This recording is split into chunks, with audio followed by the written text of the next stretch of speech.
about by the COVID-19 pandemic, as well as the anxieties and worries of the rising food prices, this representation would like to welcome the decision of the Department of National Defense through its Secretary Lorenzana, to hold a dialogue with the University of the Philippines on the termination of the 1989 UP-DND Accord.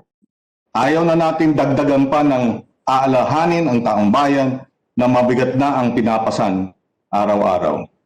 Gaya ng ginawa nating mga hearing sa COVID management at vaccine rollout, at maging ang nakaschedule na hearing sa darating na Lunes tungkol sa mataas na presyo ng pagkain, dialogue at pag-uusap ang pinakamahusay na paraan sa paghahanap ng mga solusyon sa mga problema. Sa usaping ito, ang mga na-raise na issue ay kapayapaan, seguridad, kalayaan at kahusayan.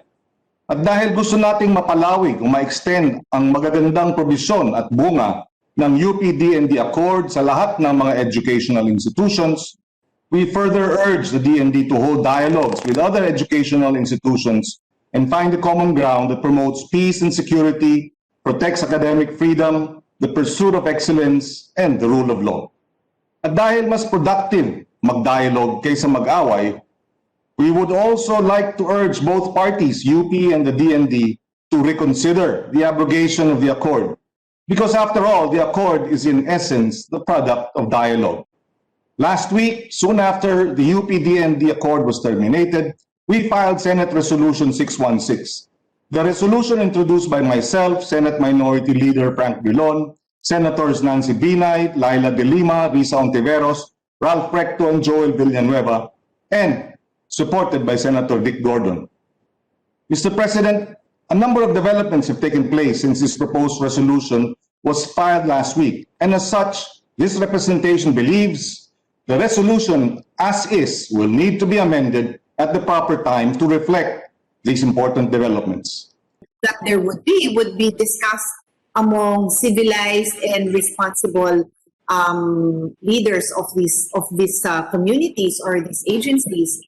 And so, as I welcome this step forward, I do hope that we don't have to go through this, because it sends the wrong signal that we cannot even appreciate what was done in the past. I read the statement of President Abueva and how he and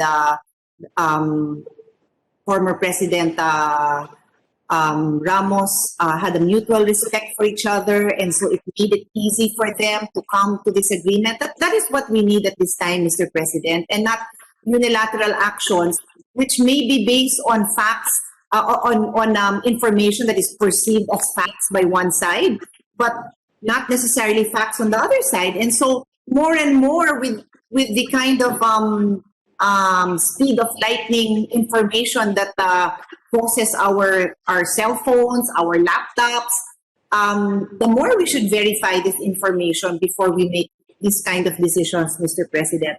I'm a proud graduate of UP, as so many of my other colleagues are here. And in the same way that Senator Kiko said that